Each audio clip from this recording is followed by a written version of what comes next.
Just because at some point they may be perceived as nonverbal or very limited verbally does not mean that that's going to be the remainder of their life. So engage some more when it comes to your children's dialogue if they have been diagnosed. And some of you, you may run away from having your child diagnosed, but what ends up happening is that you end up, because of your fear, because of your ignorance about it, okay, especially when it comes to not wanting to label your child. I get it, it could be a sign of, you wanting to protect your child, but if you can get out of your own ego or she-go and understand that if you put forth the effort for actually providing preventative care and making sure that you really get in there and advocate for your child, you're going to see a progression, and it's going to be a progression to the point where people are going to question, like, what is it that you did that actually worked? And it's not a miracle cure, it's not magic, it's just consistency. So be very consistent. Really take the time and connect with your child if they happen to have some type of issue when it comes to any type of developmental delay.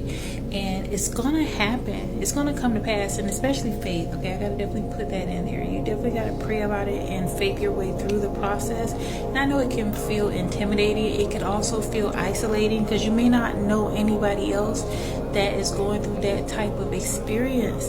But as somebody that is on the other side of having put forth a lot of effort and time and patience towards helping my child, I wouldn't have had it any other way.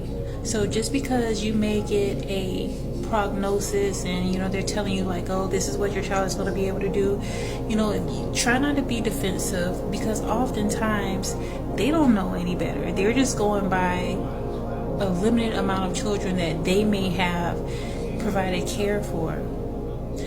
But there is a higher power above all of that. So continue to keep your child in prayer and focus on what it is that you can do. You don't have to be a certified teacher or have particular degrees. That will be great if you do, but just start with what it is that you can do, and that is really connecting with your child. Look them in the eye. When you connect with them and they feel seen, when they actually feel that, okay, this person really values me, then they will gain more confidence in speaking.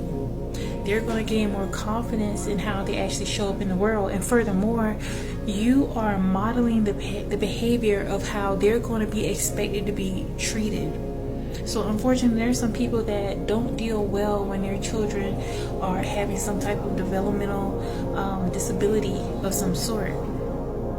And they may, push their children away. They may shun them.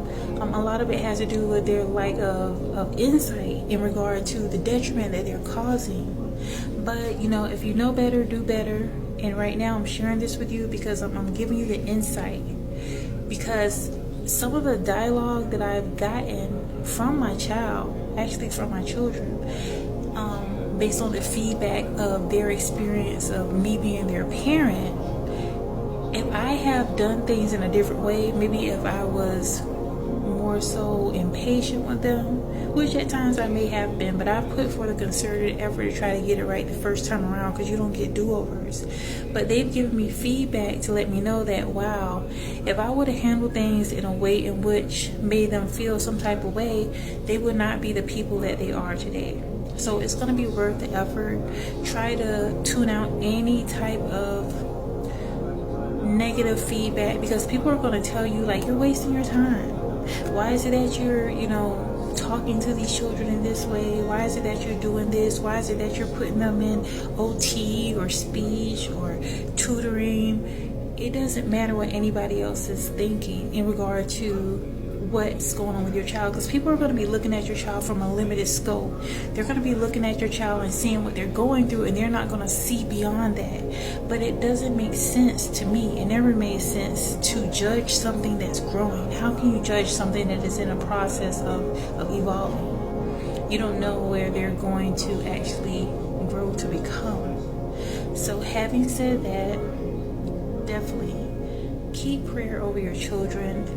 And if there's nothing else that you can gather from what I'm sharing with you, it's the power of being consistent with them and actually engaging. That's going to make a huge difference, because when you do so, when they go out into the real world, they're going to know the type of behavior they should expect from people, other adults, and their peers.